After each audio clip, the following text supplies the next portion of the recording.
really understand what's the difference between tree in Germany and tree in Georgia, but somehow you feel that you identify Georgian tree as the tree, like my tree. When we think about ourselves, we don't have one history of the going up or going any direction. We have to identify in different parts of the history. Like if you ask me what benefits Georgia as such has, this is this total chance of creating and experimenting, which it's like Wild West of modern days. If I would want to create something new and I have a lot of money and I'm a foreigner and I want to invest in something, Georgia would be a good place in terms of experimenting, because there are a lot of things which we don't have yet. In cosmopolitanism, this is a beautiful thing, that you don't have to lose yourself. You are just going to some society with your own gifts and you are taking the gifts back. When you open this khinkali pot, where khinkalis are boiling, and this smoke goes up. And this is Georgia. This is the spirit of Georgia. Georgia, I'm home, right? So you should just feel it. This is Levan Ghambashidze. I'm teacher in Georgia, and this is my interview with Sakartvelo Inside. My background is a philosopher. I studied philosophy as a bachelor's and master's degree, and now I try to switch to the history because I'm more interested in it, and I do as my profession also the history. Georgia, if we think about the history of Georgia, it's a quite fascinating story, as every country's history is. It's not different from the stories of other countries, the big countries. The difference is that the small countries like us, like Georgia, had their own problems which the larger countries never really faced. And one of them is a permanent occupation. And if we observe the history of people living in the territory of Georgia, they were constantly fighting one or another conqueror. Geographically, we are happy to be located where we are, because the geography is quite diverse, and we live we have a lot of different places to see and to experience. For example, like mountains and sea and deserts and tropical fruits. But as beautiful it is geographically, as problematic its location is, because it was always on the border of several empires, not only one, always on borders of several empires. For example, like Persian and even Greek, Byzantine Empire. Then you had Arab conquest, then you had Ottoman Empire and Persia again, and lately after 19th and 19th century, it's Russia is also interested in region, and again we had always the choice to be with one or another empire. And the problem was that we never really wanted to do so, because every country, every nation thinks that it deserves its own country, and this is what we also thought always. So if you observe the history of Georgia, it's constant conquest and then somehow the desire to be free again, and we were waiting for the moment of freedom, and for us it was always the weakening of the empires. So we got the chances in our history to become independent from time to time, but it was the history of independent Georgia is not a huge history of independent Georgia. Usually we were under someone's rule. But again, if we think about this independence or idea of independence, it was always something which drove us towards the creation of own country. If we observe the history in that direction only, we will see a lot of rebellions. It's a history of brave people fighting in a cost of their lives, and it's a heroic story. So we consider ourselves as a small nation being heroic throughout the whole history, and bravery or resistance is something like we consider as a part of our national identity. And we are proud of. Every time if we want to share our history, we start with the story that this is the people who fought for independence. And this symbol of fight, for example, if you see Tbilisi, in the capital of Georgia, we have a monument of the Mother Georgia. It's a statue of a lady wearing in one hand the sword, in another the cup of wine.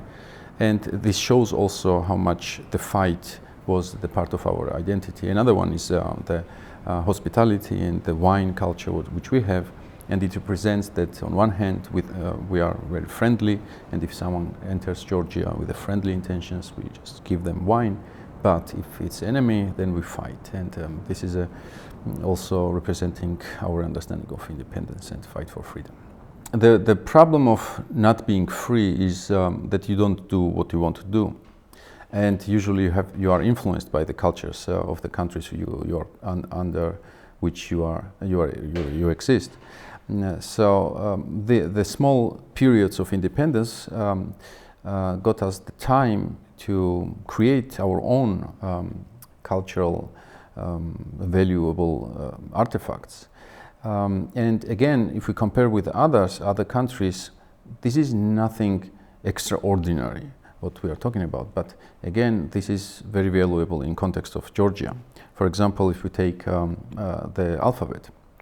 Alphabet was done by Parnaos, the king of Kartli, Georgia, let's call it so. And it was again the period when we got independent from another conqueror. And in this time, suddenly we are creating the alphabet, our own script. And as we know today, there are not much. It's 14 alphabets around the world. So one of them is Georgian. And again, we are proud of it. And not only us. I think that the world should also be proud of it, because this is what humans created.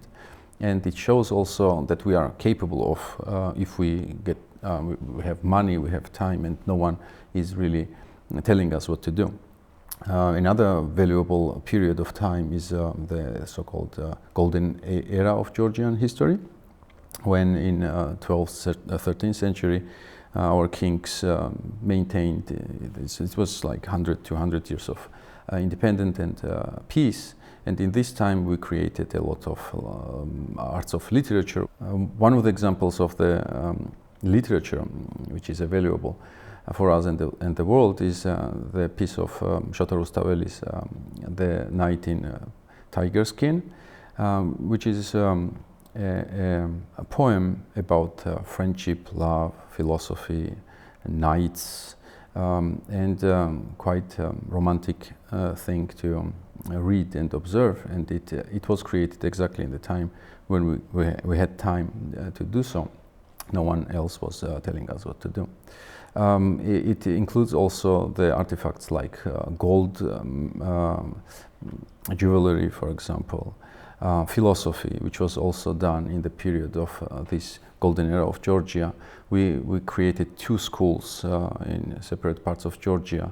It was basically based on the churches and monasteries, as it was done in all Middle Age tradition. And it had a good chance to become somehow the universities in the modern understanding, because the European universities also were created from the monasteries, or on the basis of monasteries. It was a place for translating the Bible or the holy text, or it was a place where philosophy was done. And this philosophy was pretty modern for the time. We had philosophers like Ioane Petritzi, who was thinking about Platonic and Neoplatonic ideas, and this was really, while reading this text, you don't think in terms of, okay, this is a periphery of the world and how they are doing this, because he is communicating not with Georgians only, but also he is involved in a communication with the European, Eastern more philosophers. So in this moment, you see that every time when we have chance, we are quite equal in terms of the communication or the things and artifacts we create. Unfortunately, this is the whole problem of the Georgia, that instead of developing the direction, developing, for example, these schools and philosophies, suddenly we got conquered again by Mongols then, and then we had again problem of creating nothing. In the moment when Europe continued or has the story of continuing development, we get only the parts or islands of development and then collapse, development and collapse. And this is a problem for us. While identifying ourselves, for example, when we think about ourselves, we don't have one history of the going up or going any direction. We have to identify in different parts of the history. Like, for example, when I mentioned Golden Era, in this period, Georgia was ruled by a lady. We had the king, Tamar, who was ruling Georgia, which is a huge step if we think about that, like in gender inequality, for example. But again, in England, they had the tradition of queen, and it has a huge story of how this understanding of can we be ruled by a lady becomes then the value of today, modern days feminism, for example. But in our case, we don't have the same development, and we are proud that we had king, queen, lady king in the past, but I'm not sure how okay we use it today in order to show that the gender inequality is a good value, right? So it was a really gaps between this first event of like lady in power and what we see today. The question of how much Georgia is famous in the world is also a problem, because again we deserve, but in order to be famous you have to be involved in the chain or in this fabric of the world, what we call world and civilized world. Unfortunately, our last history is connected with the Soviet Union. In the Soviet Union, no one really knew something about Georgia. Only people who visited Russia then somehow were invited to, let's go see our south and drink wine, and that was it. So the identity, really valuable things what we have created were neglected somehow, not only by foreigners but also by Soviet Union and Soviet Georgian socialist government too, communist government.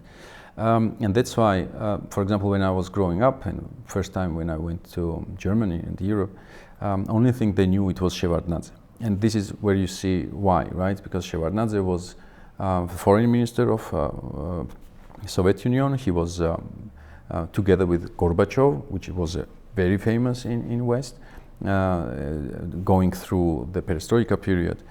And then he met with the foreign diplomats too and presidents from Europe and the United States. So people knew him because this was only one which was shown to them as a Georgian. That's why today, when I was growing up, I was really fighting with the foreigners asking me like, who are you? When I said Georgia, first thing they responded was like Russian.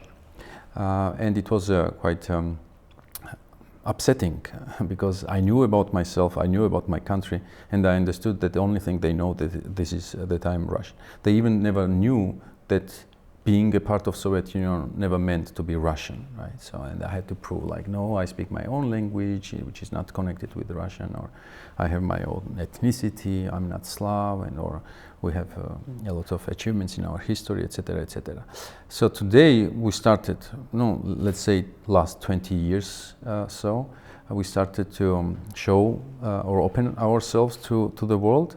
We do a lot of exhibitions, we do publishing, we do translations, and also we do a lot of stuff abroad. And a lot of Georgians became famous in Western countries, and not only, around the world, like musicians or painters or writers too. One of the bestsellers, for example, is Nino Haratischvili now in Germany, is super famous. She's my classmate. Today when I say to someone like I'm Georgian, they respond, I hope and I know that it's like that. It's not anymore like you are from Russia or something. They will identify myself even not with Shevardnadze. They will identify me with Nino Haratischvili or any other famous Georgian who are there. And plus, a lot of tourists visit Georgia every year, and it was also a huge step, because the only thing or best thing is to just introduce yourself to anyone.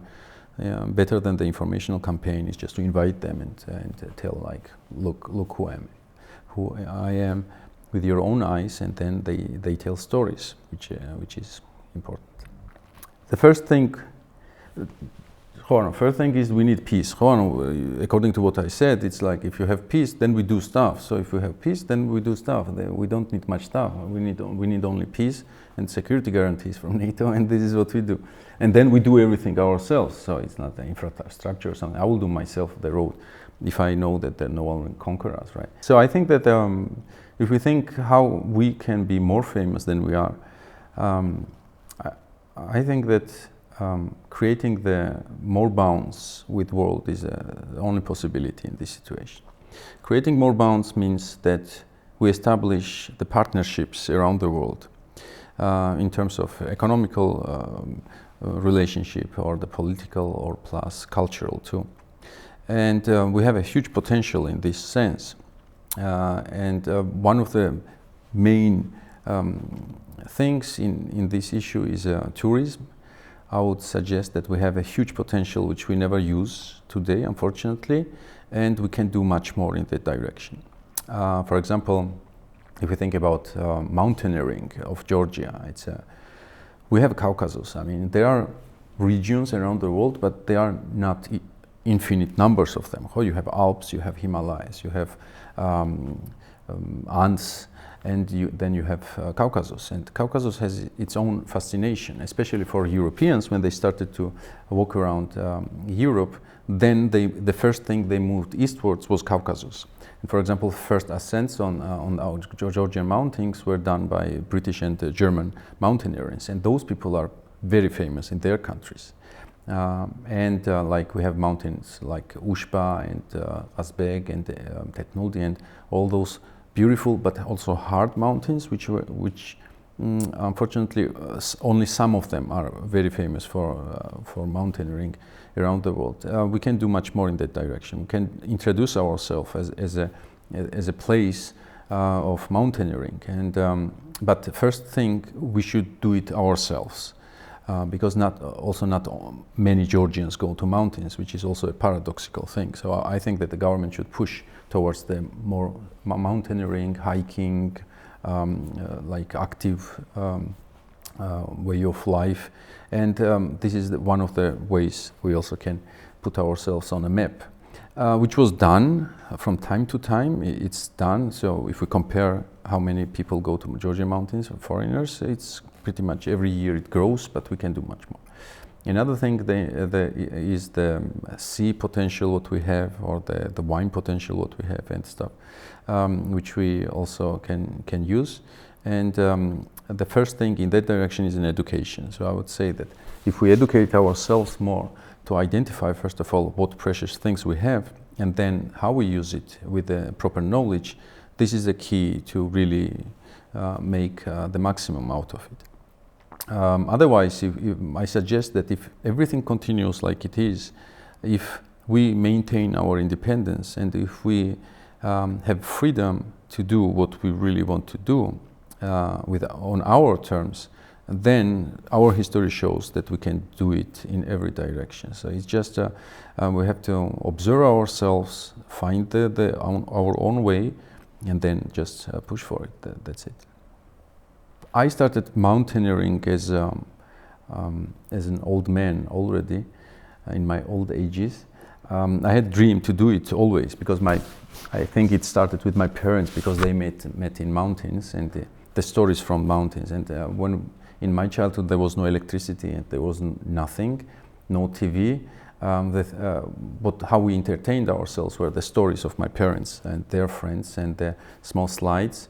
It was with a small projector projected on the wall, and it was really somehow the fairy tale, observing those slides and those people in young, which I already knew that they were not young anymore, but I was identifying them. And then unfortunately some of them passed away because of the mountaineering, and this was always like part of my childhood. And then unfortunately during the 90s we had a war for it's better in Abkhazian and the South Ossetian region, and then we had no opportunity to go out of Tbilisi because the infrastructure was collapsed, and it was not secure also. So it was robbery all around country, And then I missed this part when I was young and wanted to go out. But then, after several years, I said, like, let's do it. And first mountain was Mount Ghambashidze, which was the mountain I wanted to climb. Unfortunately, I couldn't do it because of the weather. And then several years after, this feeling of why I couldn't do it, let's do it again, made me go again. And then this was the moment when I said, okay, this is what I really like to do, and let's do it. And the experience is pretty interesting because I don't know how to explain it. There are two ways how you observe mountaineering. It's one way is just hard work. It's like any sports. Or you can do tennis as having fun, and you can do tennis like Serena Williams does, like really hard work. And also the community of mountaineering is also see the mountaineering as this kind of sport, also like that.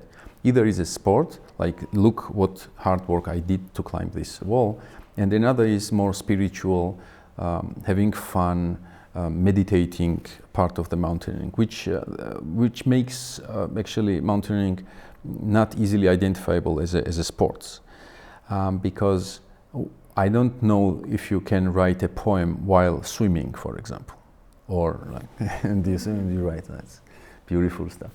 No, right?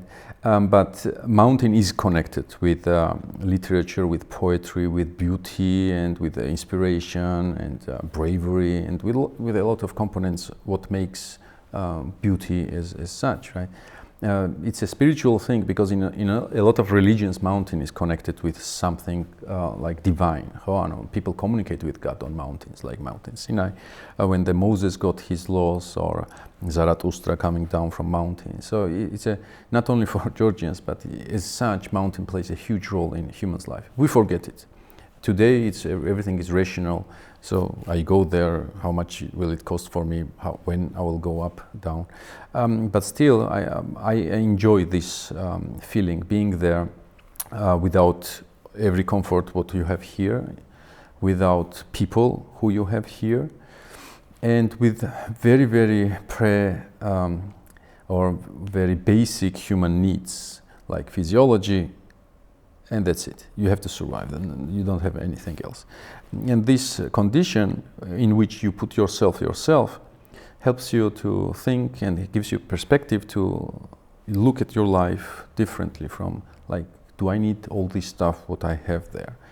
Unfortunately, I can't compare it with war, because now people who saw the war, or people who experience war right now, they also rethink about their life, because fear of death and death shows us the perspective in which a lot of things never matter. And mountain is the kind of war, because you don't fight with mountain, but you fight with your own fears, and this fear is a pure fear of death. You can just fall down and die. And in everyday life, you don't think about that, right? You just go out and you don't think about that. And this is a perspective which gives you the chance to evaluate a lot of things in terms of values, material things, friendship, or any other topic.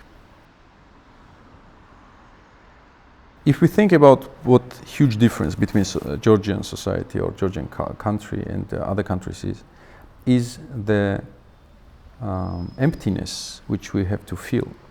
What I mean is that the European culture, for example, it was developing step by step, and it achieved some achievements, and they know how to do things for centuries long. For example, French Revolution, values are there, and the only thing is how to maintain those values. Or for example, United States, you have freedom of speech, it's our value, and this is how we do. Or plus, they had the apparatus of the state itself. For example, how things are done in terms of bureaucracy. And in Georgia, because we had a problem of creating our own state, we have a chance now to experiment much more than other countries can do. Because here, everything what you do is new. And there, everything new what you do has to reform something already existing. And then you have a problem of flexibility of the societies of Western countries. And here you have the possibility of experimenting much more. And we have a good example of an experiment, for example, the public house, the service center for for every governmental or bureaucratic services which the citizen can have. And suddenly the group of people in Georgia said, okay, why we don't change the mindset of the government and let government not act as government acts, but let it act as a businessman would do. For example, for the comfort of the humans. And for example, we created this passport drive-in. So you go there, you order your passport, and then after minutes or something, you just receive a new one. Or with a car, you can do the same thing. So it was a new thing, and we know that it was new because it was discussed in many countries. Like British Parliament was discussing, like this is a way how we can do stuff. So in terms of experimenting, so if I would want to create something new, and I have a lot of money, and I'm a foreigner, and I want to invest in something, Georgia would be a good place in terms of experimenting, because there are a lot of things which we don't have yet, and while creating, we have a chance not just to copy it from outside, but to create some new form, which is applicable not only for Georgia, but also for other people. So if someone thought, I know how the business model would act in this way, and this is quite experimental idea, they can experiment here in Georgia, and if it's successful, they can just transfer it to any other country. I think if we compare the countries, and if you ask me what benefits Georgia as such has, this is this total chance of creating and experimenting, which it's like Wild West of modern days. Like in Wild West, they did some new like settlements or new political unions or I know division of land or economy. We can do it also in Georgia right now. We have to decide again if everything what we appreciate and we set to appreciate is still our values. For example, freedom of expression, voting. And we have to say, the young generation must say. The only thing what gives me hope was this Altinfo, the pro-Russian structure. And the old lady gave her own house to this pro-Russian party. And then the grandson came to the house and put the Ukrainian flag on it. And this was for me like, okay, push for it, like this is a good thing, like change of generation, how in one family, if in one family something like that happens, it is a chance for us. But again, someone has to fight for it, right? I know. A situation when we had to choose geographically which direction we want to do. And because of our location in Georgia, there is this idea spread that we are Europe or we are Asia. No, political map goes somewhere around us. And but now we decided to be at the part of European Union, and this question is always asked, like, are we really European? And if we connect this issue with the freedom, because for me the Europe is freedom in any its manifestations, I think that Georgian society is pretty much European, and we proved that while appreciating freedom. And for example, even in the darkest times of our last history, in the times when we were occupied by Russia and the Soviet Union, Georgian people showed its own opinion despite the fact that it would be dangerous for their lives. For example, one of the most famous cases is in 1978, when Soviet Union tried to change the constitution, so the Georgian language wouldn't be the main language of Georgia, but any other language would be equalized to them. Georgian society went on the streets and defended their language, and it was a successful demonstration. And it was a surprise for everyone, because no one expected that in Soviet Union someone can go and demonstrate against the government, and then it would be successful, right? And then we had a small grasps or small explosions of this freedom in the situation of total unfreedom, and this maintained the hope that one day we could become the free. And we did the same thing in 1989 when we demonstrated against Soviet Union also for independence, and then several years after, in 1991, we got our independence, and then we decided to say, okay, where do we belong? And we started to search for ourselves. And I think that because of the fact that we appreciate freedom so much, because of the fact that we really never said no to our independence, this makes us the part of the European Union. And while saying freedom, I don't mean only the technical freedom of not being occupied by someone, but the specific content of freedoms which people in the civilized countries are enjoying. I mean, the freedom of expression, for example, or freedom of demonstration, conscience, religion. And all those freedoms are part of our identity. If you again observe our history, in this territory, Muslims and Christians were living together for centuries. Yes, there were problems, but we had cities where they could arrange their own society with, on the terms of the equality. Or we had, for example, gender inequality. I will talk about the Queen, but you speak about the freedom of expression and press, which is our tradition, because the first movement of the young Georgian philosophers and publishers starting creating Georgia as an independent country in the frame of the Russian Empire, where also first thing what they did was the press, and they started to express themselves in empire, sometimes against empire. So you see that even today, when we have difficulties in different directions of becoming technically modernized, or Europe going the direction of Europe, we still have some issues to develop, but still observing the society, we can guarantee that this society will never give up their freedom, whatever the price we have to pay for it. Usually the price is peace. This is what is offered for us by any conqueror. This was always historically. They are offering you peace, and you are just giving up the freedom. But to be free and to express yourself and to have your own opinion, this is a part of Georgian society. And I don't think that if all this history of conquest and even Soviet Union with its totalitarian machine couldn't change it, I don't think that something can happen in the future which can change it. Other than just exterminating these people. Unless we are there as a country, we will maintain our freedom and independence. One of the identificators of being Georgian is hospitality. We are appreciating this value very, very much. But there is huge but in this story. This was traditionally the part of the societies, the hospitality. For example, appreciating the guest, and that you have to protect the guest. And the same story, for example, we have this poet, Vajab Shavala, who wrote the story of Stomar Masmidzeli, which means the guest and the host. And in this story, it happens in mountains, and two different ethnic groups are meeting each other. And they meet, and they have to kill each other because they are enemies. But the host invites him to the house, because this is a tradition of mountains. If you meet someone on a mountain, you have to invite them. And then they are at home, and then someone recognizes the enemy, and there is a huge thing, and this host defends the guest. And this is a story what we say, like, okay, the hospitality is our value because of this story.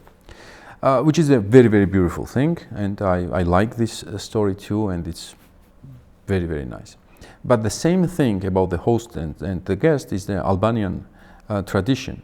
And in Balkans, you had this extra code of mountain people, which defines how you act if the guest is your responsibility. For example, if the guest is yours until he leaves the shadow of the town, of the largest house of the town. So it was really fascinating for me to observe that this almost the same story also happens in Albania. But the hospitality of modern Georgians comes from the being as a part of Soviet Union, because in this country, not us defined ourselves. It was never Georgians who said, like, this is who we are. For example, we never did the foreign policy. We couldn't say where we go. For example, if you want to become diplomat, you couldn't do it, because in Tbilisi, in Georgia, there was nothing like higher education institution for diplomacy. You had to go to Moscow, and a lot of other things. So in this, then if you don't identify yourself, or you don't define yourself, then someone else does. And this definition of us came from Moscow, and then it was like Georgians are the people. It's a south of Soviet Union, like south of Europe, or south of France, or south Italy is the south of Europe, something like that. This is a country of wine, dances, singing. That's it. and having fun. And this was a disgusting definition of ourselves. No one agrees on it. And the unfortunate thing is that before the Soviet conquest, we defined ourselves absolutely different. Those were the people of high education. We created our own university. We created the diplomatic relationship with the other countries. We were the first social democrat country in the world. Like Germans visited, like Kautsky, who is one of the most famous social democrats at the time, he visited Georgia just to see this miracle, how it is possible that social democracy really works. And these were Georgians who were doing it. And the Georgians of this period, the beginning of 20th century, they would never consider themselves only as an entertainers of some other country. They were absolutely equal to anyone else. Our intellectuals were fighting in newspapers with Irish politicians, for example. And you have to imagine it is beginning of 20th century. Who will read in Ireland Georgian newspaper? But no, we thought that it's my obligation to respond to someone in Ireland because we are members of this huge community, what we call world. And then after Soviet Union, from this intellectual educated people, we became like dancers and singers for other country. And then hospitality is pushed upon us like this is our main value. What we have to do is just hello, welcome people, and then entertain them. And today, this echo of the Soviet identity is really running after us, let's say so. And we have to fight it somehow to recreate it again and to say like, yes, hospitality is a value, but we also understand that the hospitality is a value everywhere. This is the only possibility that we can read texts of foreign people and understand how they behave towards the guests is also like how we behave towards the guests. So yes, as humans we are open to everyone, but as Georgians, hospitality is not only identificator with which we can, I don't know, show ourselves to the world. So one of the values of our society is education, definitely, and we appreciate education pretty much. The school I teach in was founded by the Georgian immigrant who was obliged to leave country in the beginning of 20th century. And he was educated in United States. And then in his old age, he says, I want to go back to Georgia and to do something good for them. And he had a lot of chances to do it, like start any of the businesses. But he said, I will do good for Georgia while creating the school. And the mission of our school is exactly what his goal was, to create an institution where kids could get a good education. Then it would allow them to go abroad, get better education, and come back to Georgia to do something good for Georgia again. And this type of empathy towards the country is what makes my life at the school comfortable, because I also think that this is the key to any other success what we have to achieve, and if we want to achieve. And this is a fact that foreign education is better than Georgian. It's nothing shameful in it. Again, we are striving that direction, so we will one day end up there. But we are the part of the Erasmus program, for example, for European universities. So our universities are also recognized by Europeans. And our kids are going abroad without any problems. So we give them enough education to be able to compete with the students abroad. And then when they are coming back, I'm always happy to see them doing the projects which are connected, not only doing business, but more like, okay, what is going to be good for the country? Because I think that what we give them is the good amount of self-awareness and critical thinking and empathy too. So with this combination, I think that we are raising good citizens, and being good citizen is just not only for yourself but for others. And I know we already have some more than 800 students, and I think these already grown-up people are doing good job, and they will do much more in the future. So my students, my former students, maximum are now, they finished a bachelor's degree, and then probably they continue to study there. So I think that I will start to see my personal students in 2 or 3 years in Georgia, probably when they finish all the academic activities, and then they start to say, okay, this is my profession now, and I go back to Georgia. But from other teachers, I hear always some people which I never met in my life, but suddenly on TV, on some new startup activity, or also, I know, poetry or arts in other fields, suddenly this pops up the faces of our former students. And I'm aware that, yes, it's a huge number of people who are coming back to Georgia, and even not being there as an ambassadors of Georgia. This is the greatest thing what they can do. Or not all of them can come here and actively be involved in the life of Georgians, but also being there, being a professional, doing their job, and participating in the projects in the name of Georgia, which they are.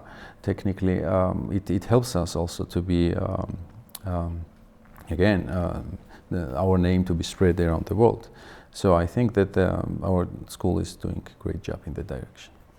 Okay, if we think about the Georgia in 10 years, because of the events which are going on right now around the world, I think that we have a good chance to get European Union's invitation to be a member state of European Union. This will be a huge step for Georgia, and this is a dream of Georgians. You have to understand that this is how we call it, being integrated into European Union. We call it going back to family, European family. And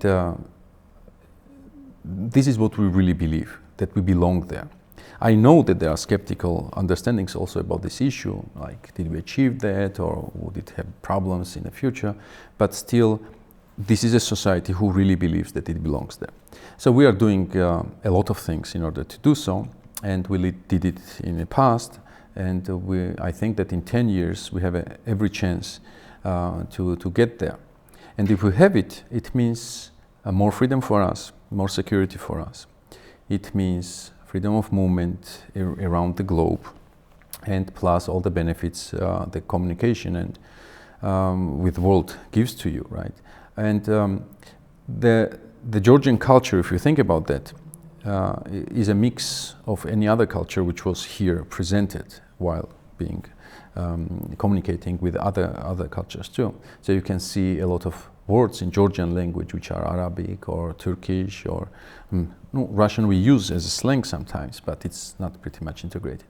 But you also see the artifacts, like Georgian dance is done by the instruments we use is drum, and also the harmonica type of thing, which is not Georgian, but it is part of our identity. And also the architecture of the city, if you observe it, it's so beautiful because it's a mixture of the Arabic style sometimes, the European style sometimes. I think that every culture is just more beautiful if it gets all the benefits from being in communication with other cultures. So that's why I think that if we manage to be a member of European Union, it will give us the chance to make our culture much more beautiful. And as our very famous poet once said, in cosmopolitanism, this is a beautiful thing, that you don't have to lose yourself. You are just going to some society with your own gifts, and you are taking the gifts back. And this is what I expect from being a member of this huge community, that we take a lot of interesting things from them, but also I'm proud to say that we also bring huge gifts to the European Union. And I think it will enrich also their culture, and it will give us a chance to develop ourselves in many directions, which will help us to live better. If you ask me what Georgia is, this is a country where I was born, and this is a country where my relatives live, my family lives, where I want to live in the future, where my child lives now and will be living in the future too. This is a place where I feel comfortable. And I don't know who said it, but for example, he was speaking about Tbilisi, the capital of Georgia. He said, like, Tbilisi for me is the windows of the houses in which my friends live. And something like that is Georgia. And I have this feeling every time when I come back to Georgia. I don't really understand what's the difference between tree in Germany and tree in Georgia, but somehow you feel that you identify Georgian tree as the tree, like my tree. And from airport to home, you need like this half an hour to again come to this understanding of this world of being home. And I'm not sure that with words you can express what being at home means. But I'm sure that everyone who listens right now, what am I talking, they understand, because this is what us humans unites. I think that everyone understands the concept of home, and it's like me and my guest going to my home. I feel the different way, and my guest feels different. So is that when I say that Georgia for me is home, this is the only thing I can describe it. I know that it sounds like tautology because it doesn't give any other information for other people, but again, everyone who understands what home is, this is Georgia for me. We have a guy, Gote Qobanishvili, very funny poet, and he does a poetry like who? No, a little bit of Dadaism, but sarcastical, Mayakovsky, but not pretty much, but those playing with the words, and also Scabrez, like dirty language, like he uses the dirty language. No, funny guy. He said once that the Georgia for him is when you open this khinkali pot, where khinkalis are boiling, and this smoke goes up. This is Georgia. This is the spirit of Georgia. Georgia, I'm home, right? So you should just feel it.